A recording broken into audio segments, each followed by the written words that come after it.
નમસ્કાર, CB24 ન્યૂઝમાં હું આલોક આપનું સ્વાગત કરું છું। અમદાવાદનો સુભાષ બ્રિજ ફરી એકવાર ચર્ચામાં આવ્યો છે, જેમાં 5 મહિના પહેલાં થયેલા એક રિપોર્ટના આધારે સુભાષ બ્રિજને લઈ મોટો ખુલાસો કરવામાં આવ્યો છે। અમદાવાદનો સુભાષ બ્રિજ ફરી એકવાર ચર્ચામાં છે અને આ વખતે તેની નબળી સુરક્ષાને કારણે તાજેતરમાં પંકજ એમ પટેલ કંપની દ્વારા કરવામાં આવેલા સર્વેનો રિપોર્ટ સામે આવ્યો છે, જેમાં બ્રિજનો કેન્ટિલીવર સ્લેબ નબળો હોવાનું સ્પષ્ટ થયું છે। આ રિપોર્ટ થોડા મહિનાઓ પહેલાં થયેલા ઇન્સ્પેક્શન પર આધારિત છે, જે સૂચવે છે કે બ્રિજની માળખાકીય મજબૂતીમાં ખામી છે।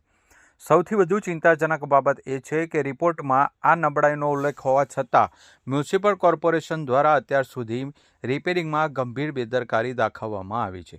નિષ્ણાતો માને છે કે આ બેદરકારીના કારણે બ્રિજને વધુ નુકસાન થયું હોવાનું અનુમાન છે। શહેરના મુખ્ય માર્ગો પૈકીના એક એવા બ્રિજની નબળી સ્થિતિ શહેરવાસીઓની સલામતી માટે મોટું જોખમ ઊભું કરે છે। મનપાએ તાત્કાલિક ધોરણે આ રિપોર્ટ પર ધ્યાન આપીને રિપેરિંગની કામગીરી શરૂ કરવી જોઈએ। કન્સલ્ટન્ટે જણાવ્યું કે બ્રિજની સામાન્ય સ્થિતિ સારી છે, જો કે કેન્ટિલીવરની હાલત ખરેખર ખરાબ છે। બ્રિજમાં બંને બાજુ સ્ટ્રક્ચર બહાર નીકળેલું બેલેન્સ છે। બોક્સ વચ્ચે પણ ઘણા ચામાચીડિયા હોવાને કારણે ત્યાં તપાસ થઈ શકી નથી, જેથી બોક્સની તપાસ થઈ શકી નથી। ત્યારે બીજી તરફ કોર્પોરેશન દ્વારા આ બ્રિજને હવે 25 ડિસેમ્બર સુધી જાહેર નાગરિકોના પરિવહન માટે બંધ કરાયો છે। જો કે એવું લાગે છે કે બ્રિજને તોડીને નવેસરથી બનાવવાની સંભાવના પ્રબળ બની છે। નવો બ્રિજ કેમ બનાવવો જોઈએ તેના કારણો આ છે કે બ્રિજ VVIPનો આવાગમન માટે મહત્તમ ઉપયોગ લેવાય છે, તેમજ એરપોર્ટથી પશ્ચિમ વિસ્તારમાં જતા તમામ VVIP માટે આ બ્રિજ સૌથી મહત્વનો છે। બ્રિજને 53 વર્ષ થયા હોવાથી આવરદા પૂર્ણ થઈ હોવાનું મનાય છે। બ્રિજનો અન્ય સ્પાનમાં કોન્ક્રીટના બાંધકામમાં કોઈ ક્ષતિ ન હોવાનું લગભગ કોઈ ટેસ્ટથી કહી શકાય તેમ નથી।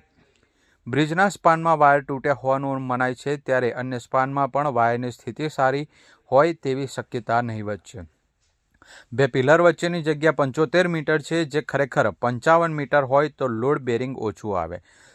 બ્રિજ જ્યારે બન્યો ત્યારે જે વાહનોનું પરિવહન હતું તેની સામે અત્યારે અનેક ગણું વધારે છે, તેમજ બ્રિજ પર શું રિપેરિંગ ચાલે તે સ્પષ્ટ કરાયું નહીં।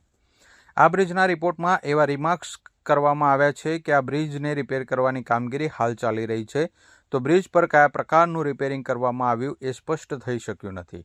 જો રિપેરિંગ કામગીરી કરાઈ હોય તો પછી બ્રિજના કેન્ટિલીવરની કામગીરીમાં કેમ કોઈ રિપેરિંગ ન કરાયું તે બાબતે કોઈ સ્પષ્ટતા કરાઈ નથી।